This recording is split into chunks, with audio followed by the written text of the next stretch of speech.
Happy Monday. Welcome to this week's edition of Sermon Scraps. We're continuing our series in Mark this week, looking at Mark chapter 2, beginning in verse 18, all the way up through chapter 3, verse 6. Now, there's one thing I didn't talk about at all that I wanted to mention before we start talking a little bit more about some of the implications of the spiritual disciplines that were talked about this week. If you were paying attention, it talks about in verse 25, have you never read what David did when he was in need and was hungry? How he entered the house of God in the time of Abiathar. Well, that is referring to a specific passage in 1 Samuel chapter 21. So if you flip in your Bibles to 1 Samuel chapter 21, you'll read a slightly different name than what I just read. It says, Then David came to Nob to Ahimelech the priest. So is this a mistake? Did the authors forget? Did Mark forget who the high priest was when he wrote it? Because you find Abiathar, but he's a little bit later. So in chapter 22, verse 20, it says, One of the sons of Ahimelech, the son of Ahitub, named Abiathar, escaped and fled to David. Now, there's a lot of different explanations about this. One of them is that Mark just made a mistake on this and completely forgot it. But the most plausible explanation I've read that makes the most sense to me is if you think through the way the Bible was transcribed and recorded, they didn't have chapter and verse markers back when Jesus was walking on the earth. So in order to refer to specific times or situations that they wanted people to be able to find, they would refer to like a story in a scroll. So in what the most likely instance that this is referring to is during the time of Ahimelech, the high priest, was an easy way to go back and find the exact scroll that the story Jesus was referring to was taken from. Now that was just a little tidbit for you. That's one of the pieces that someone may point out as a mistake in Scripture, that if you just do a little bit of thinking and work, it isn't actually a mistake. Now, I want to spend some time having a conversation with Micah, so let me see if I can get Micah in here. Oh, where'd you come from? So we're going to talk about fasting and Sabbath today. I thought it would just be more fun to have a conversation. I get that book. I was thinking Which about one? Foster's. Oh, perfect. Some books just that kind of served as a foundation or starting point for us, but then have just a bit of a dialogue to talk through what these things mean and applications and implications for us today. Because as I shared yesterday, there's a lot of debate, discussion around Sabbath, and even some debate around fasting, which was interesting. So I read... This is one of the books that I had to read when I was in college. Did you have to read it? I did. Okay. Yep. So he's got, it's not all great, and some of it is he's coming from a different perspective theologically than we would be. Possibly a little overly legalistic. Yes. But it's a good starting point. Yep. So it at least gives something to think about. One of the things that he mentioned in here that I thought was very interesting was it fasting? I think it was fasting. Let me check. Well, while you're turning there, he has some really practical tips on fasting in terms of how to go about it if you've never done it before, or if you have done it, how to expand the time frame. So he's got some really practical things, but some other... Theologically, it might be weird. Yeah. But here's one of the things he says. In his research, I could not find a single book published on the subject of Christian fasting from 1861 to 1954. Really? Yeah, which I thought was interesting. Like, there's basically a 100-year period where people were not talking, writing, thinking about fasting. Now, some of that may be connected to more of a poverty. I mean, you have the Great Depression in the midst of that time period. Right. So it could be something like that where people were just scrounging to get by. But there is different emphasis that probably has been placed on fasting since then. Yeah, well, and then you have, in the modern times, fasting isn't a spiritual discipline, but it's a dietary, Health, yeah. It's a dietary 100%. discipline. Yep. And so now there's probably a refocus on fasting, but not necessarily from a theological, spiritual perspective. Which is some of what Foster brings up in his book as well, which I think is helpful. So, do you practice fasting? Not as often as I have, to be honest. Probably once a month at this point, though. I used to do it. Just food, or do you fast from something else? I'll fast from other things. Okay. More than food. So I used to do food fasts regularly. Now I don't do food fasts nearly as much, but I'll fast from technology or other kind of side things. Technology tends to be the big one, but it's also a hard line to walk when people need to get a hold of you. When you're tied to it. Yep. And doing school. Yep. It's tied to technology. So someday you'll finish school. Maybe. And I mentioned this yesterday as well. There's one fast that is mandated for the Jewish people in the Old Testament. It's from Leviticus 23:27 in the Day of Atonement. It says, On the 10th day of the 7th month is the Day of Atonement. It shall be for you a time of holy convocation. You shall fast and present a food offering to the Lord. But then we also see in Matthew 6:16, Jesus says, when you fast. Yep. So there is at least an understood assumption that fasting will be a regular part of the disciples' lives once Jesus ascends to heaven. So there is something good and healthy about practicing fasting on a regular basis. Yeah. Now, again, not legalistic. No. Not mandated. Well, and the other pattern you see in Scripture is that fasting is often tied to bigger events. Yes. So you see that when Paul and Barnabas were commissioned, the church fasted around their sending. And so that's one of the times where I have fasted more intentionally than I have in just regular disciplines, is in making a big change in my own life, be that moving, be that changing jobs, be that whatever it might be. Bigger events, I try to fast and pray. But I think there's also, because Jesus in the Matthew 6 passage says, when you fast, don't mark yourself up, don't let other people be a part of it, because there is like a sacred setting apartness between you and the Lord, similar to giving. Like giving is between you and the Lord. Like you want other people to hold you accountable, but not in a way that you are letting your piety or supposed holiness show before others. Well, and I think the Matthew 6 passage is important too, because you have giving, you have praying, and you have fasting. The other two we assume are regular disciplines. And so if those are regular disciplines, it makes sense then that fasting would be a regular discipline as attached to those things. And done in the same way. Like, it's not to make ourselves look holy, great better, or holy. It's a way that we seek and follow Christ. I think another component to it that fasting can reveal is helping you see and discern what idols you have in your life. Because it's telling. I was scrolling through the news this morning and I saw an article that said a 72-hour fast from a phone is a very difficult practice, but very beneficial. If you can't fast from your phone for 72 hours, you might have a problem. Well, anything. If you pick something and you say, "Oh, I probably can't fast from that," it might hold the place of an idol. Not necessarily, but it could be a good indication. I mean, it's a good way to search your own heart. So speaking of the technology fast, one of the books I highly recommend is The Tech Wise Family by Andy Crouch. One of the practice, so it's 10 habits essentially of how to engage technology in a healthy. You've read it, haven't you? I have. Okay, and I think he even has a video series on Right Now Media that people can watch for free. 10 practices that he recommends families use and pursue in their use of technology. One of them is he fasts from his phone an hour a day a week, and a week a year. So, and like, it's not, again, not a legalistic thing. So he says, like, my week a year is on vacation with my family. Now, he's going to use his phone for GPS, for finding restaurants when they're on vacation, those kinds of things. But taking some of those intentional times and habits and patterns of building that time without into your life is a worthwhile pursuit to fast from. Well, and the other thing, worthwhile pursuits to fast from are, what are the things that are distracting you? What are those things that maybe keep you from intentional time with God? And those are the things that are worth fasting from. And that's where technology in our day and age becomes a really significant one, because it is so distracting. It's really, I do this. It's really easy to just put an earbud in and listen to podcasts, listen to a YouTube video, listen to watch videos to fall asleep. Good content. Like, it's not that those things are all bad. Well, I'm hoping some people are watching this. Ideally. Ideally. But if those things are constantly distracting you, it's worth fasting from. Okay, so we have made or been operating under assumption that fasting can include fasting from anything. But fasting, at least in the New Testament, is fasting only from food and sometimes water. Is it wrong for us to take that next step and move fasting to things other than food? Is there something unique, special about fasting from food that is different than fasting from some of these other technology or things? Yeah, in my opinion, I think there is something different. Namely in that when I have fasted from food, and I remember I have somewhere in my office, I have a journal where I write about this, because I was fasting before marrying Elizabeth and before proposing, and I was fasting, and I was struck by when I fasted specifically from food, that is when the things that bothered me became really evident in a way that just fasting from other things haven't, because you're hungry, and when you're hungry, I tend to get hangry. Get hangry. And I think everyone does to some degree. Jesus did. Yeah. He went up to the tree and then cursed the tree because he was hangry. Yeah. But I also think food satisfies, right? Food sustains, and we need it to live. And when you fast from that, you are more readily reminded that Christ is enough in a way that just fasting from other things doesn't do, because we don't need those things the same way we need food. So fasting from something that is a necessity versus something that is extra or added on, I think there's something different there. Not that the other things are bad, or because we should be taking time to assess and evaluate where we're at spiritually and using to refocus and refine how we're spending our time.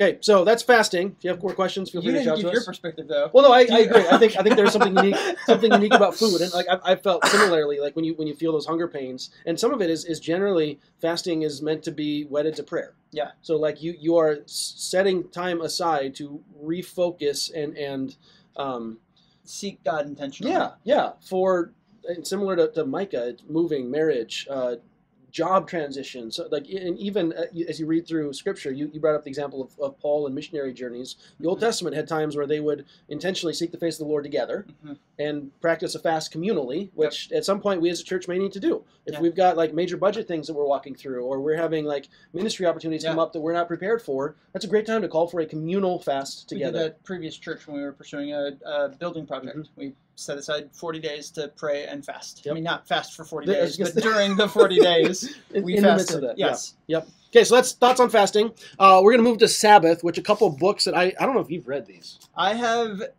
read some of the Ruthless Elimination of Hurry, but not the other one. Okay. First one is Dan Allener's. I quoted from this Sunday, just called Sabbath. Again, it's taking the assumption that this is binding, which we can talk about in a minute. The other one, and this one does have a Right Now Media study on it, is The Ruthless Elimination of Hurry by John Mark Comer. Fair warning, I don't love his writing style. If you can see, like, he does like one sentence, one sentence paragraph, or like one word paragraph sometimes. So it's like reading Rob Bell. Oh gosh. Which John Mark Comer is better than Rob Bell. But this was just a really interesting. I read this one this past summer, and it struck with me because he's talking about the need for us to recover some of the spiritual disciplines. So he says 4 practices that we need to emphasize. One is silence and solitude. That's one. Second, Sabbath. Third, simplicity, and fourth is slowing. So the Sabbath one, again, like there's, I don't know. It's again, I feel like we have to walk and live in this tension. Yeah. Sabbath is not made for the man. Or sorry, man is not made for the Sabbath. Sabbath is made for the man. Yep. So it's life-giving, or meant to be life-giving to us, instead of an onerous chore that we do. So how do you, first of all, do you practice Sabbath? How do you do that in the midst of school, or busyness, or life, or some of those other pieces? What do you find when you don't practice Sabbath? Like, what are your thoughts, perspectives, responses? So I try to practice Sabbath weekly. And so in the midst of school, what I try to do is carve out more time, usually on Friday, where I'm not doing school, not doing work. So I disengage from emails. I will often disengage from my phone. People will text me, and I'll glance, and if it's important, I'll get back. But yeah, I've noticed. You've texted me. Yeah, I was going to say, you've texted me, and I don't get back to you. But I try to disengage, and I try to pull back a little bit from those things. One, for rest. It is time to do some things that I enjoy, though with school that is difficult. I mean, it's harder when you're doing work and school full time. But what I notice when I don't have those regular practices of Sabbath and rest is I tend to get more anxious. I tend to get probably more irritable, honestly. Like, things just bother me more than they would otherwise. And so for me, Sabbath, and it connects to fasting in this way, is about perspective and regaining perspective in a healthy way to reapproach the week. Well, I think some of it is like the quote I've shared with you from James K. Smith on like part of the reason we have these habits and patterns in our lives is to like realign the compass of our hearts in the right direction. Because if we don't have these regular habits, rhythms, and routines, then we're going to fall by the wayside too. So like I've practiced similarly with my family since we moved here. Is Fridays we're off, like the office is closed, so I don't check email. I will text, so like that's some of where we've approached it differently. And some of that is just like Fridays is time with family. So this past week, my family drove down to Northfield, got lunch at one of my favorite places down there with my parents, which meant I had to text them and reach out to them and let them know. So like there's different ways and like even routines. There's some Fridays where I will put my phone down and just go play with my kids, but it's time to have a different change of pace than you do during a normal week. Just like as I was reading through and in preparing for some of this, in the Ruthless Elimination of Hurry, one of the quotes that stood out to me this week is like people have done surveys and tests and studies on like how much we should be working, and what they have found is there is zero difference in productivity between working 70 hours a week and working 55 hours a week. So if you think through an average work week, if you work 6 days a week, how many hours is that? 6 days. What is that? 48, 56, something like that. Something like that. Yeah. So 50-ish hours. And if you go above and beyond that, You start running into major issues. Yeah. Now, there's one thing that always comes up in discussion of Sabbath. What happens when you work in a church? What does it look like? Great How question. do we engage the Friday. Sabbath? but so do you work Saturday? Depends on the Saturday, Okay. to be honest. I'm doing school, but if I'm preaching, I'll probably look over sermon. Ideally, I've written that earlier in the week, but I'll look it over on Saturday, or I'll look over slides or something like that, just to make sure that I'm prepared for Sunday morning. Yep. Saturday, I tend to be doing school, so for me, it's Catch up. leaned into other things. But I'm still not checking email. There are aspects of work that I don't do on Saturdays. Mm-hmm. So I think what this raises, and we talked about a little bit earlier, is what about the Sunday morning gathering, and Yep. how should the Sunday morning gathering figure into the regular practice of Sabbath? Yep. And should it? Like, should it? Because I know there's a number of people that are a part of our church that they're volunteering on Sunday mornings. Mm-hmm. So they're in kids ministry, which means they don't get to join us on Sunday mornings. Yep. Like, so then what do they do when they're working 5 days a week? Yep. And then they have another day that at least the morning for a couple hours is taken up with serving in kids ministry. Yeah. Like, how do we on this side of the cross start thinking through Sabbath in maybe more holistic and helpful ways? Yeah. Where again, it's not legalistic, it's not onerous, it's not a chore. Yep. But we're serving out of the ways God has uniquely gifted and wired us that brings new life, reinvigorates us to give us strength for living for the rest of the week. And I think that the framework that really I think should shape how we approach Sabbath, and even what should be included in it, is this remembrance that man is not made for the Sabbath, Sabbath is made for the man. Mm-hmm. And so if these things aren't restful and help us focus our thoughts on God, because I think part of that is, again, it's a reorientation around the things of God and how He has called us to live and who He wants us to be in the world. And so if the way that we approach Sabbath doesn't enable us to do that, we probably need to reapproach Sabbath. Mm-hmm.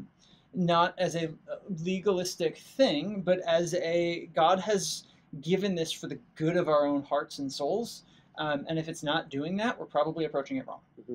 Well, but that's somewhat like you mentioned. Alistair Begg has said, mm-hmm. instead of calling it Sabbath, we should start referring to it as the Lord's Day. Yeah. And I've started doing that with my kids even before you shared that quote with me. Like in my mind, that's the day like we'll go buy donuts, mm-hmm. or like we'll have special desserts, or we'll get to play video games a little bit longer that day. Some of those kinds of things, in my mind, is some of what we do with the Lord's Day. It's like this is a day for blessing, for well, it's what I shared on Sunday as well with Jesus, like the water to wine. Yep. He gives abundance. Yeah. He doesn't give scarcity. So like, and some of that even gets into the fasting piece, where like if we take one day a week to feast intentionally together, like save the best food. Yep. I read one book that was talking about they buy a bottle of wine, like the most expensive bottle of wine. They have it one Sabbath a month. So one of the Sabbaths they do with their friends. Okay. And they spend like their entire, like essentially the same thing they spend for a month of food on this one bottle of wine for the practice of like, this is a sacred special time. Yeah. Now I think some of, like we have so flattened everything. Yeah. That like every night's a feast essentially. Yeah. Like there's no change. Right. So how do we then like maybe be more intentional with those other 6 days, mm-hmm. that makes the seventh, the Lord's Day, special, unique. Well, and I think, is it Exodus that uses this? It is a day. You would know, Mr. Pentateuch. Exodus, not Leviticus. Sorry. Come on. No. But it's a day set apart to the Lord, right? It is holy to the Lord. And so, if you think about it as a day set apart, that can also help frame some of our practices around it in terms of how we approach it, how we use it. It's not just for us. It is a day set apart for the Lord. And some of set apart for the Lord, I do think, means leaning into the gifts and passions He has given us, because He has given us those things for our good. It's not that God is a cosmic judge trying to take away all our fun, right? God blesses and gives grace upon grace and blessing and good gifts. And so, but then if we want flourishing, if we want that grace, mm-hmm. then it means that we live within the structures that He has created. Yep. So I was just going to read, as you were talking about that, I think it'd be important to read Exodus 20. Yep. Which is also interesting. The longest commandment is, in terms of words, Sabbath. Is the Sabbath. Yeah. Which one's the hardest to keep? The Sabbath. Right. I don't know. That first one's pretty tricky too. That's true. No other gods? Yikes. Exodus 20, verse 8. Remember the Sabbath day to keep it holy. Yeah. 6 days you shall labor and do all your work, but the seventh day is a Sabbath to the Lord your God. On it you shall not do any work, you or your son or your daughter, your male servant or your female servant, or your livestock, or the sojourner who is within your gates. For in 6 days the Lord made heaven and earth, the sea and all that is in them, and rested on the seventh day. Therefore the Lord blessed the Sabbath day and made it holy. Now there is something, one of the, I think it was John Mark Comer pointed out in his book as well. All the blessings that God does in the act of creation are directed towards creation. Yeah. Seventh day he blesses as the Sabbath. He's blessing a day, a time period. Yeah. So some of this is it's supposed to cause us to reevaluate the way we are using our time. Yeah. And then even like set aside a day, like this is almost a tithe, essentially, of your time for what God is doing. For not your own work, but other things. Yeah. Yeah. But then it's hard to, how do you do that when you're like, when you have this busy, like you're running kids to sports, you're trying to do school, you're trying to manage a full-time job, you're trying to have hobbies and activities, and my list, I'll show you, my list of books over here. This is the shelf of books that I am actively trying to read, and that just keeps getting longer and longer. And I added 3 more since I just showed that, then they're all at home right now. Well, and I think some of that, even Sabbath, connected to fasting, can reveal the idols of our own lives and our own hearts.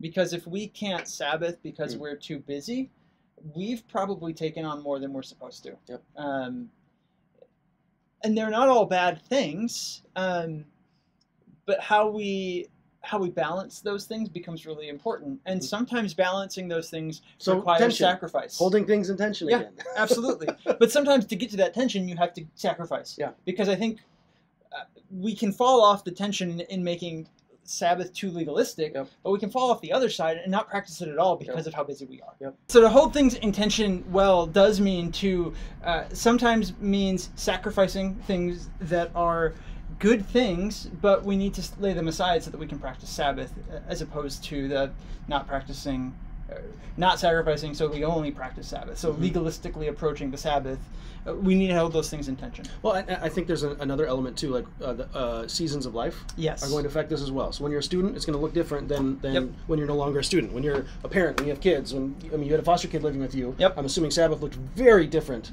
when he was involved in your home. But there's also like, because I've been wrestling through this some since I moved here with music.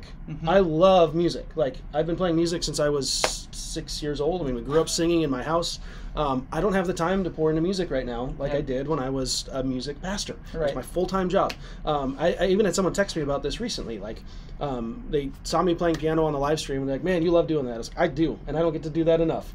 And that's okay, because in the new heavens and the new earth, I will have all the time in the world to play all the piano that I want. But right here and right now, I'm limited. Which means I have to be intentional and strategic with the things that I am spending my time on. And so some of this is, even Sabbath is not meant to be individualistic in our approach. Even Sabbath is an opportunity for communal engagement and reinvigorating some of those relationships that you maybe didn't have time to spend with over the 6 days leading up to that. Small groups is a great example of that. And I think in that, maybe a helpful way to frame things is when we say no to things, we're not saying no to them forever. Sometimes we're going to sacrifice for now so that we can do this other thing that we're called to, in this case, Sabbath. And sometimes that no for now takes longer than we want, but it doesn't have to be forever. Elizabeth and I were just talking about this. There are hobbies and things that I enjoy that have fallen off kind of the wagon, there we go, because of school. I'm busier, so I don't have time to do some of these other things that I enjoy, and when school wraps up, I'll have more free time to do that. And so different seasons call for a sacrifice for now in order to faithfully follow Christ with what we're doing. Well, and I think some of that is where we need other people to speak truth into us, where they can see, hey, I notice you're spending a lot of time on this, but this is getting neglected. Have you thought about, like, why are you doing that? What are the implications for that? And so we need the church. That's the end of the goal, or end of it. That's all I got. Thanks for coming on. Appreciate you. This is the end of Sermon Scraps. We'll continue Mark this next week. I haven't even looked at what I do know what we're going to be talking about. The 12 disciples are part of it, and then Jesus withdrawing away again. So that's what we'll be doing this next week. Hope you guys are having a wonderful week, and Lord willing, we'll see you all on Sunday.